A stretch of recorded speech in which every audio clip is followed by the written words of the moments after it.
Alors, on va commencer par une petite vidéo sur des rappels sur les conversions et les sous-unités, puisque ce sont des outils que qu'on utilise énormément dans les activités actuellement. Donc, on va commencer par des choses que vous connaissez. Par exemple, convertir des kilomètres en mètres. Alors, 1 kilomètre, ça fait 1000 mètres. Donc, si on veut convertir des kilomètres en mètres, il suffit de multiplier par 10 puissance 3. 350 kilomètres. Donc, on veut passer de kilomètres en mètres. On va dans ce sens-là. Et donc, on va remplacer kilomètres par 10 puissance 3. Donc 350 km, ça fait 350 10 puissance 3 mètres. De la même manière, pour passer de mètre à kilomètre, on divise par 1000 ou on multiplie par 10 moins 3. Donc 15 mètres, si on veut le convertir en kilomètres, ça va nous faire 15 10 moins 3 kilomètres. On a d'autres sous-unités, hein. 1 mètre, ça fait 1000 millimètres. 1 millimètre, ça fait 10 moins 3 mètres. Donc si on veut convertir des millimètres en mètres, on va cette fois-ci dans ce sens-là. Ça nous fait donc 40 10 moins 3 mètres. De la même manière, si je veux convertir des millimètres en kilomètres, on va passer de millimètres à kilomètres.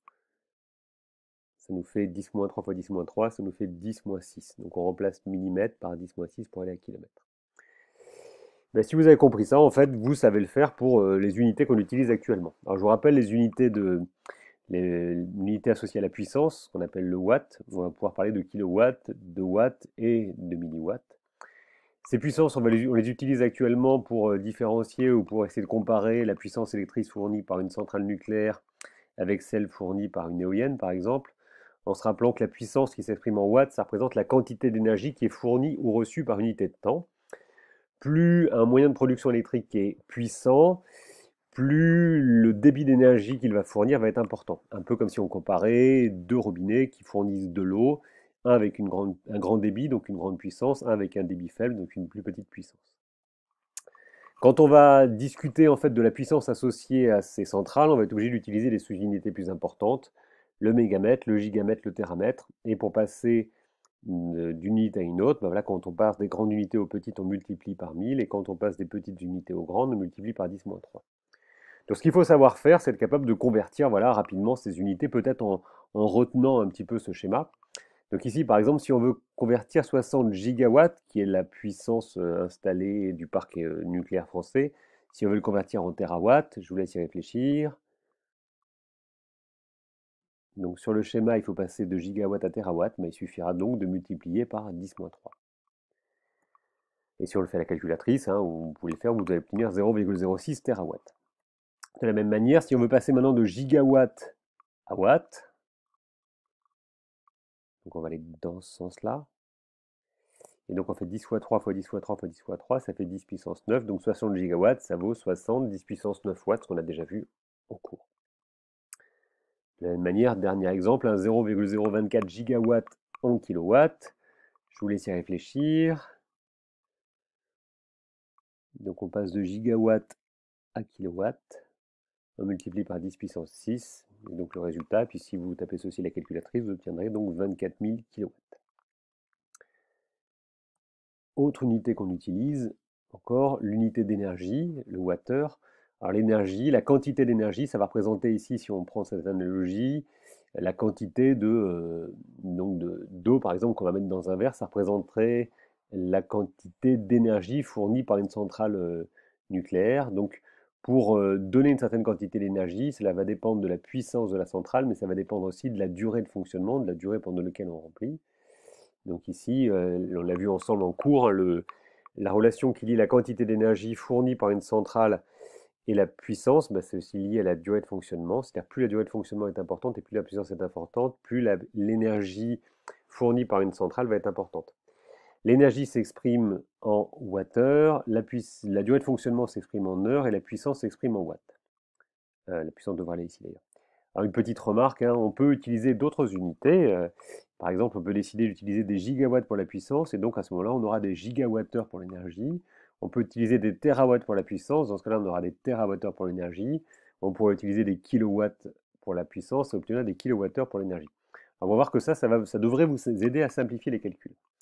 Alors notamment dans l'activité qui va traiter, on vous demandait de déterminer l'énergie que pouvait fournir tout le parc nucléaire français en un an. Et on vous demandait les résultats Enfin, le résultat, on vous le demandez en térawattheure. Alors on va voir en fait il y a trois possibilités pour faire le calcul, en faisant attention aux conversions, puisqu'en fait la difficulté ici c'était d'utiliser cette formule en faisant attention aux conversions. Donc dans la première possibilité, on peut décider de convertir les unités à la fin. Donc par exemple, on va simplement utiliser cette relation P fois delta T. On utilise la puissance en gigawattheure, delta T en heures, on fait le calcul, on obtient 525 600 gigawattheures, et ensuite il faut le convertir en térawattheure. Ben, ça revient à ce qu'on a vu précédemment. C'est-à-dire que si je veux convertir 525 600 gigawattheures en térawattheures, je suis ici, je vais aller en térawattheures, donc il faut que je multiplie par 10-3, donc je prends mon résultat, je multiplie par 10-3, tape à la calculatrice, j'obtiens 525,6 TWh. Donc on obtient donc une énergie que peut fournir le parc nucléaire français en un an, qui est de l'ordre de 525,6 TWh. Deuxième possibilité pour faire le calcul, on convertit à la fin. Au début, pardon, on convertit au début. C'est-à-dire qu'on va utiliser ici directement les gigawatts, on va les convertir en térawatts. Donc 60 gigawatts, même principe. Donc là, je suis revenu sur les unités de puissance. Gigawatts pour passer en térawatts, c'est 10-3. Donc ça nous fait 60 10-3 térawatts. Donc j'utilise directement ce résultat, 70-3 terawatts que je multiplie par delta T, je fais le calcul et j'obtiens directement 525,6 TWh. Donc voilà deux possibilités assez simples pour faire attention aux conversions, soit on convertit à la fin, soit on convertit au début. Si vous voulez vous compliquer, il est aussi possible de convertir au début et à la fin. Alors par exemple, on peut se rappeler que 1 gigawatt ça vaut 10 puissance 9 watts, dans ce cas-là, on fait le calcul directement en watts, 70 puissance 9 watts. 1 gigawatt, c'est 10 puissance 9 watts. On fait le calcul, on obtient 5,266 10 puissance 14 wattheures. Et donc là, il va falloir réussir à convertir des wattheures en térawattheures. On revient sur sur nos sous-unités qui sont exprimées en wattheures. Donc on veut passer de wattheures à térawattheures. Donc ça veut dire qu'il va falloir multiplier par 10 puissance 3 fois 3 fois 3 fois 3, ça fait 10 puissance moins 12. Donc on va remplacer des wattheures par 10 puissance moins 12 térawattheures. On fait les calculs, 10 puissance 14 fois 10 moins 12, ça fait 10 puissance 2, et on obtient encore 525,6 TWh. Donc voilà des exemples qui vous permettent d'utiliser les sous-unités.